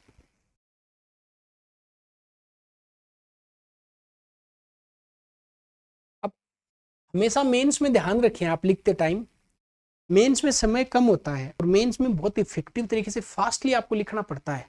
उस टाइम एक इमेज आपके माइंड में होनी चाहिए, एक तस्वीर बनी होनी चाहिए कि साहब ये मैं फटाफट लिख देता हूं। तो सबसे पहले आप देखिए कि आलोचना किस लेवल पर हो रही है, कि कौन करेगा अमेंडमेंट, मतलब पार्लियामेंट ही करेगी। इसका मतलब कोई सेपरेट बॉडी नहीं है, अलग से कोई निकाय नहीं है।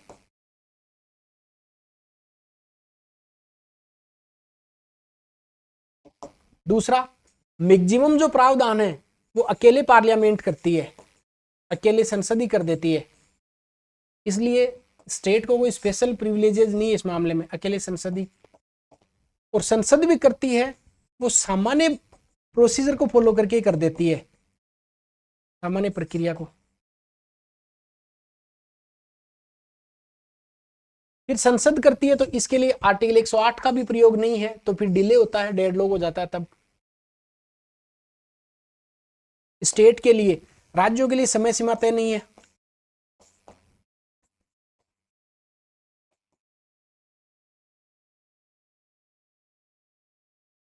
और last but not least, parliament जब भी ऐसा संशोधन करेगी तब बहुत सारे लूप होल है, तो सुप्रीम कोर्ट या न्यायपालिका जो है ये इंटरवीन करती है, न्यायपालिका हस्तक्षेप, ये फिर इसका इश्यू भी बन जाएगा आगे। तो जुडिशियरी का इंटरवीन होता है, बहुत सारे प्रोविजन है वो सिंपल प्रोसीजर से ही फॉलो कर लिए जाते हैं। पार्लियामेंट को बहुत सारे प्रिविलेजेस मिले हुए, आर्टिकल 108 का प्रयोग यहाँ पे नहीं किया जा सकता, कोई सेपरेट इसके लिए काउंसिल या बॉडी नहीं बनाई गई है। यहाँ तक मेरे हिसाब से बहुत सारे इश्यू आपको क्लियर हो गए होंगे कि अगर कभी क्वेश्चन पूछता है मेंस में कि संविधान संशोधन की आलोचना लिखिए, तो आलोचना में आप ये डायग्राम बनाएंगे और इस प्रकार से आलोचना करके आ जाएंगे। ठीक है, अब बात करते हैं इश्यूज क्या क्या है, क्या क्या मुद्दे हैं। कोई आपसे पूछे कि संविधान संशोधन लेकर कुछ मुद्दे बताओ, तो वो भी क्लियर कर लेते हैं। अब मुद्दे, मेंस का क्वेश्चन है वापस।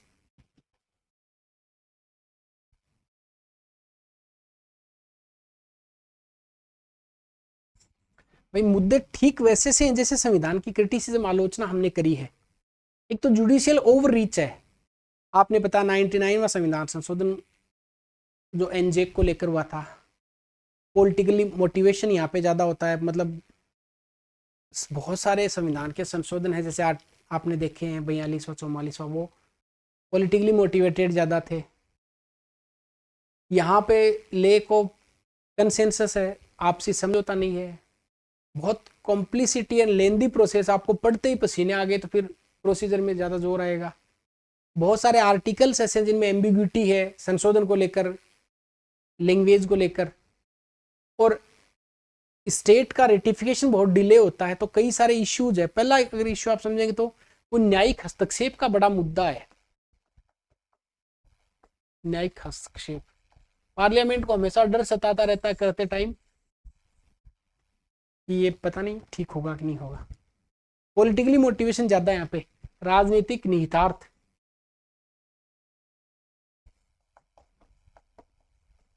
इसका मतलब पॉलिटिकली मोटिवेशन का मतलब ये है कि कई सारे जो संशोधन है वो सोशल जस्टिस को इंश्योर करने की बजाय पॉलिटिकली मोटिवेशन की तरफ ज्यादा काम करते हैं। रिजर्वेशन लेकर इश्यू हो गए बहुत सारे इश्यू, एम्बिग्यूटी इन प्रोविजन, स्पष्टता बहुत सारे प्रोविजंस में, बहुत सारे प्रावधान स्पष्ट है।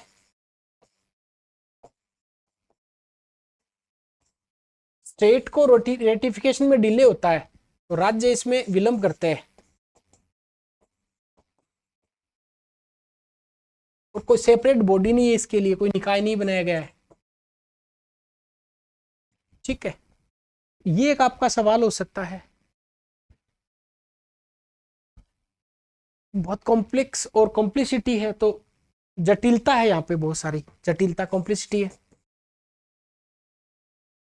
कुल मिला के कई सारे इश्यूज हैं, आपको कोई 5-6 इश्यू करने। अब अंतिम जो अपना मुद्दा बचा हुआ है वो बचा हुआ है कि निष्कर्ष में क्या लिखें। तो जब भी आप प्रॉब्लम लिखें, कोई भी प्रॉब्लम आपसे पूछे, तो उनका जब सॉल्यूशन आप दे रहे हैं तो सबका एक एक सॉल्यूशन आप साथ में दे देंगे। कैसे? डिले इन रेटिफिकेशन लिखा हुआ है, राज्य विलंब करते, तो वहां पे आप लिख देंगे कि स्टेट को एक निश्चित टाइम फ्रेम के साथ में बिल को भेजा जाना चाहिए राज्यों को, कि आपको इतने दिन में इसको हमें देना पड़ेगा। एम्बिग्यूटी इन प्रोविजंस, जो आपके प्रावधान है उसमें एम्बिग्यूटी है, स्पष्टता है, तो अस्पष्टता को दूर करने के लिए आर्टिकल को स्पष्ट बनाया जाना चाहिए, प्रोविजन को स्पष्ट, पॉलिटिकली मोटिवेटेड नहीं होने चाहिए संविधान संशोधन। यहाँ पे असल में फेडरल स्ट्रक्चर को मजबूत करना, सोशल जस्टिस को इंश्योर करना, इसको लेकर फिर आपके प्रोविजन होने चाहिए। इसके लिए सेपरेटली एक बॉडी बनाई जानी चाहिए जिसमें जो लॉ एक्सपर्ट हैं वो होने चाहिए, ताकि संविधान संशोधन में जुडिशियल ओवररीच नहीं हो और वो कहीं न कहीं डिलेड में नहीं फंस जाए। ये सारे के सारे आपके मुद्दे हैं। अब आपको मेंस में अगर सवाल आए तो फिर मेंस में यहां से मोस्टली कितने सवाल बन सकते हैं उसकी बात कर लेते हैं। देखिए, सवाल नंबर 1 बनेगा कि छोटे सवाल जो कि यूपीएससी में नहीं केवल आरएस के लिए। पहला सवाल,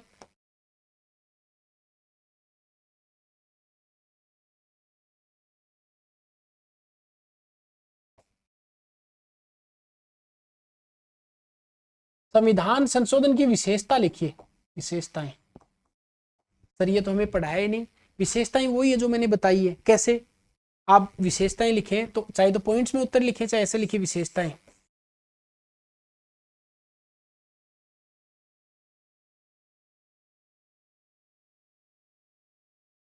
कि इसकी प्रक्रिया क्या होगी, कितने प्रकार से होगा,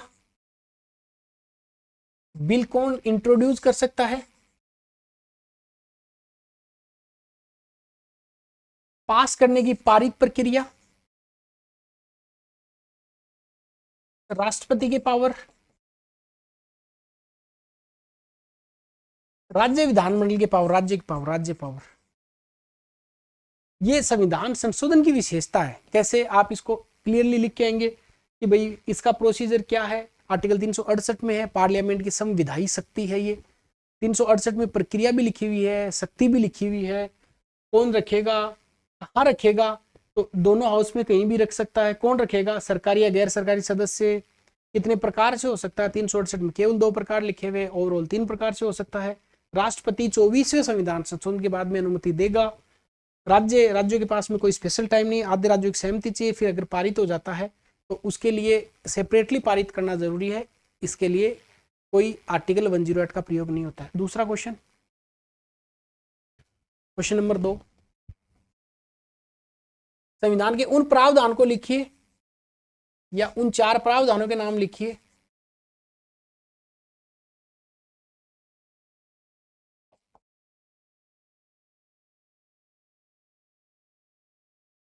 जो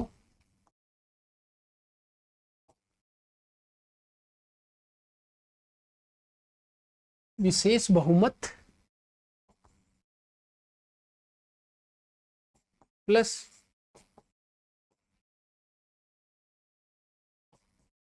आधे राज्यों की सहमति से होते हैं। Special majority and half of the state से रेटिफाई होने के बाद में अमेंडमेंट होने वाले। तो यहाँ पे अपन लिख देंगे, देखिए ऐसा लिख देंगे कि भाई प्रेसिडेंट राष्ट्रपति, 7th schedule, supreme court, high court, centre state relation, और वो भी कौन से, लेजिस्लेटिव रिलेशन। यहाँ पे राष्ट्रपति का जो इलेक्शन का प्रोसीजर है,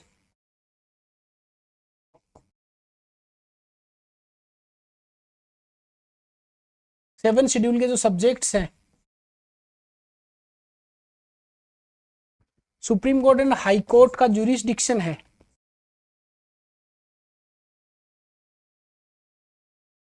ये सारे के सारे प्रोविजंस हैं वो इससे हो सकता है ना, ऐसा आप लिख के आएंगे। अगली बात, अब इसी क्वेश्चन को एक और तरीके से लिख देते हैं। उन 4 प्रावधानों के नाम लिखे जो संसद साधारण बहुमत से कर सकती है। तो क्या क्या लिखेंगे, नए राज्यों का प्रवेश, नए राज्यों का गठन, सांसदों के विशेषाधिकार, संसद में भाषा का प्रयोग, विधान परिषद का गठन, ये सारे साधारण बहुमत से हो सकते हैं। अगला सवाल,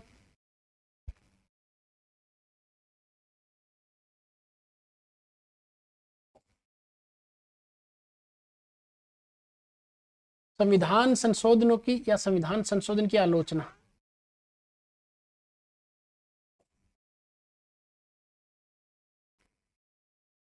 आलोचना आपको बताई, अच्छे से लिख के आएंगे। डायग्राम की फॉर्मेट में। आलोचना क्या क्या हो सकती है? आलोचना कि भाई कोई विशेष बॉडी नहीं बनाई गई है, टाइम फ्रेम नहीं है, जुडिशियल रिच में फंस जाता है, पॉलिटिकली मोटिवेटेड होता है, ये सारा का सारा ये इसकी आलोचना। राज्यों को पावर नहीं दिया गया। फिर संविधान संशोधन की आवश्यकता बताओ। संविधान संशोधन क्यों आवश्यक है?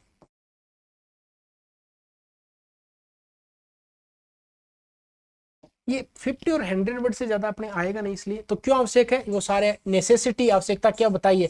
इमर्जिंग इश्यू को रिजोल्व करने के लिए, मॉडर्नाइज गवर्नमेंट करने के लिए, सोशल जस्टिस को इंश्योर करने के लिए, फेडरल स्ट्रक्चर को मजबूत करने के लिए, ये सारे के सारे इश्यूज हो गए। अब इसका एक पार्ट और बचता है और वो है महत्वपूर्ण संविधान संशोधन, पहले संविधान संशोधन लेके अंतिम तक। पर वो अब यहां पर डाल देना समीचीन नहीं होगा। क्यों? क्योंकि आपको पता ही नहीं लोकसभा का कार्यकाल कितना होता है। आई नो कि आपको पता है, पर वो जब वहां लोकसभा पढ़ेंगे तब समझ में आएगा इसका कार्यकाल 5 वर्ष है और 42वें संशोधन ने 6 वर्ष कर दिया, फिर वापस 5 वर्ष कर दिया। तो जब आप पूरे संविधान के प्रोविजंस पढ़ लेते हैं अच्छे से, तब आप उनमें अमेंडमेंट से क्या हुआ वो रिलेट करना आप ज्यादा बेहतर तरीके से कर लेते हैं। ये टॉपिक जो महत्वपूर्ण संविधान संशोधन है सबसे अंत में लक्ष्मीकांत में असल में सबसे लास्ट में दिए हुए हैं, ये अब सबसे अंत में पढ़ेंगे। अगला टॉपिक होगा पूरे होलिस्टिक तरीके से, वो होगा अपना आर्टिकल, एक बाद में करेंगे, पहले प्रीएम्बल करेंगे क्योंकि संविधान शुरू प्रस्तावना से होता है और खत्म 5 परिशिष्ट हैं, 5वें परिशिष्ट पर है। तो हम अगली क्लास में संविधान का जो प्रीएम्बल वाला पार्ट है, प्रस्तावना वाला, उसको कॉम्प्रीहेंसिव तरीके से अलग अलग डायमेंशंस के साथ डिस्कस करेंगे, फिर आर्टिकल 1 पर चलेंगे। मिलते हैं नेक्स्ट क्लास में।